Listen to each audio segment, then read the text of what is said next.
नमस्कार दोस्तों, हम चाहते हैं कि आपका घर खुशियों से भरा रहे। धन की तंगी क्या होती है यह आपको पता ही ना चले। लेकिन उसके लिए आपको हमारी ये वीडियो अंत तक जरूर देखनी पड़ेगी, क्योंकि आज हम आपको आपके सबसे बड़ी भूल के बारे में बताने जा रहे हैं, जिससे आपके घर को शायद कंगाली के द्वार पर खड़ा कर दिया है। दोस्तों, घर के मंदिर में रखी यह 3 चीज़ें आपको बर्बाद कर सकती है। ये 3 चीज़ आपके घर में माता लक्ष्मी को आने से रोक रही हैं। अगर आपके मंदिर में यह 3 चीज़ रखी हुई है तो इसे आप तुरंत बाहर निकाल दीजिए। नमस्कार दोस्तों, स्वागत है आपका हमारे YouTube channel Mantu voice channel में।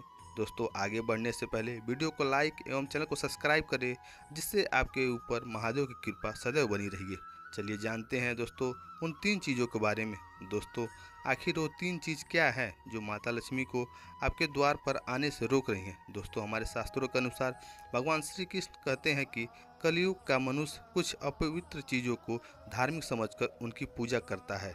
इसी के चलते आजकल के कई लोग कुछ चीज़ों को धार्मिक समझकर उन्हें घर के मंदिर में रख देते हैं, क्योंकि वे सोचते हैं कि यह धार्मिक है और उनकी पूजा भी करनी चाहिए। आप भी ऐसी भूल ना करें।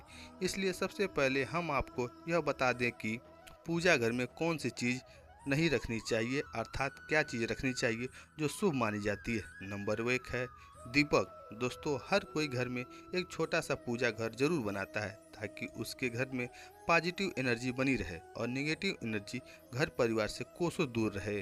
पूजा के घर में दीपक जरूर होना चाहिए। दोस्तों, यह दीपक मिट्टी का बना हो सकता है या इसकी जगह पर किसी भी धातु का दीपक इस्तेमाल कर सकते हैं। माना जाता है कि ऐसा करने से घर में निगेटिव एनर्जी का वास नहीं रहता है और घर परिवार में सुख समृद्धि बनी रहती है। नंबर 2 है स्वास्तिक चिन्ह। स्वास्तिक चिन्ह को हिंदू धर्म में सबसे पवित्र माना गया है।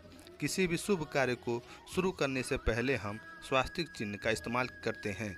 आप भी कोशिश करें कि घर के मंदिर में स्वास्तिक चिन्ह अवश्य लगाएं, क्योंकि स्वास्तिक चिन्ह समृद्ध और सुख शांति और एकता का प्रतीक माना जाता है।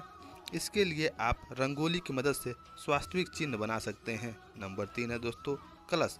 दोस्तों, कलश को सुख समृद्धि का प्रतीक माना जाता है। स्वयं भगवान श्री कृष्ण कलश को परिवार की सुख शांति और ऐश्वर्य के लिए जरूरी बातें बताते हैं। इसलिए कलश तो आपके मंदिर में अवश्य होना चाहिए। स्थापित करने के लिए आप इस तरह से कलश पर रंगोली और कुमकुम से स्वास्तिक चिन्ह बनाकर उसके ऊपर पत्ते के बीच नारियल रख दें, मंदिर में रख दीजिए। आपके परिवार में समृद्धि तो रहेगी, साथ ही साथ खुशियाँ भी आपके घर के द्वार पर दस्तक देगी। नंबर 4 है शंख। शंख के बारे में बहुत लोग जानते हैं, लेकिन इसे मानते बहुत कम हैं। शायद ही कोई जानता होगा कि शंख की उत्पत्ति समुद्र मंथन के 14 रत्नों के साथ हुई है। शंख को धर्म में पवित्र और सुखमय लक्ष्मी का प्रतीक माना जाता है, क्योंकि माता लक्ष्मी को शंख अति प्रिय है।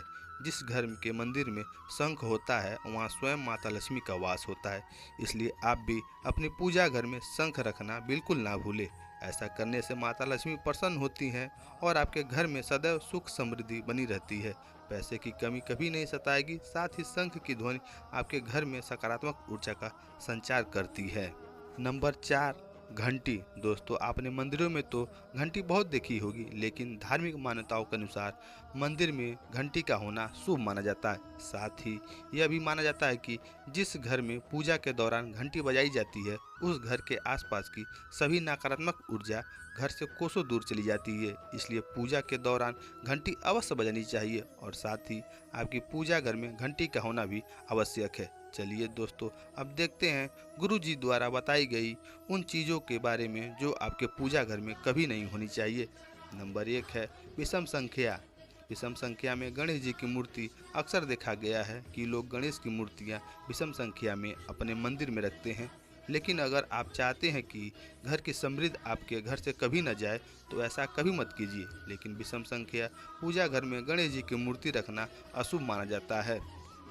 इसलिए आप अपने पूजा घर में यह 3 या 5 की संख्या में गणेश जी की मूर्ति ना रखें।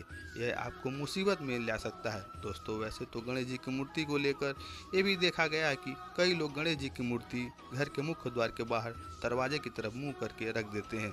अगर आप सुख और समृद्धि चाहते हैं तो भूल कर भी ऐसा ना कीजिए। नंबर 2 है टूटे हुए चावल। दोस्तों, अगर आपके मंदिर में टूटी हुई चावल रखे हैं तो उसे तुरंत बाहर निकाल दीजिए। ये बिल्कुल भी शुभ नहीं है। और घर में नकारात्मक ऊर्जा को उत्पन्न करते हैं। इसके अलावा अगर आप उन चावलों को इस्तेमाल करना चाहते हैं तो हल्दी में मिलाकर कीजिएगा, यह बहुत ही शुभ माना जाता है। नंबर 3 है पूर्वजों की तस्वीर। इसके साथ ही अगर आपके घर के मंदिर में पूर्वजों की तस्वीर रखी गई है तो उसे तत्काल बाहर निकाल दीजिए, यह आपके परिवार के लिए काफ़ी अशुभ है। और अपने पूजा घर में कभी भी मृत परिजनों का तस्वीर ना रखें, यह आपके लिए अशुभ संकेत है। इसके परिणाम भी काफ़ी घटक हो सकते हैं और मंदिर का वातावरण भी नकारात्मक हो सकता है। इसके साथ ही महाकाली, काल भैरव की मूर्तियां भी पूजा घर में नहीं रखनी चाहिए। और हाँ दोस्तों, ध्यान रहे कि माता लक्ष्मी के खड़े स्वरूप की पूजा कभी मत करिएगा, क्योंकि माता लक्ष्मी हमेशा बैठी हुई मुद्रा में होती हैं, इसलिए उनके बैठे हुए स्वरूप को ही पूजा करना सही माना जाता है। चलिए दोस्तों, अब हम आपको बताते हैं उन महत्वपूर्ण चीज़ों के बारे में जो आपकी पूजा घर में होना चाहिए। पहला है गंगा जल। गंगा जल की पवित्रता के बारे में तो आप जानते ही होंगे। माता गंगा हर किसी के पापों को धो देती हैं, लोगों को शांति देती हैं। अगर आप भी अपने जीवन में सुख और शांति का कामना रखना चाहते हैं तो आपके घर के मंदिर में गंगा जल का होना अति आवश्यक है। इसके लिए आप एक तांबे के पत्र में गंगा जल को भरकर रख सकते हैं। यह आपके परिवार में सुख शांति का प्रतीक है जो घर की पवित्रता को बनाए रखता है। इसलिए कभी भी प्लास्टिक का बोतल या अपवित्र बर्तन जैसे स्टील या लोहे के बर्तनों में गंगा जल नहीं रखना चाहिए, यह अशुभ होता है। अगर आप मां लक्ष्मी को प्रसन्न करना चाहते हैं तो पूजा करते समय माता लक्ष्मी को कमल का फूल अवश्य चढ़ाएं। ऐसा करने से कई गुना लाभ आपको मिलता है। दोस्तों, आपको कभी भी दीपक से दीपक नहीं जलाने चाहिए। शास्त्रों के अनुसार जो व्यक्ति दीपक से दीपक जलाता है वह रोगी होता है, इसलिए कभी भी दीपक से दीपक नहीं जलाना चाहिए। साथ ही मंदिर में एक घी का दीपक और एक तेल का दीपक जरूर जलाएं, आपको समृद्धि देगी। घी का दीपक दाएं तरफ तथा वहीं तेल का दीपक बाएं तरफ जलाने से समृद्धि बरकरार रहती है। दोस्तों, उम्मीद करते हैं यह बात आपको समझ में आई होगी कि मंदिर में क्या रखना चाहिए अर्थात क्या नहीं रखना चाहिए। दोस्तों, अगर आप लोग को वीडियो पसंद आया होगा तो वीडियो को लाइक करिएगा और चैनल पर नए होंगे तो चैनल को सब्सक्राइब करिएगा।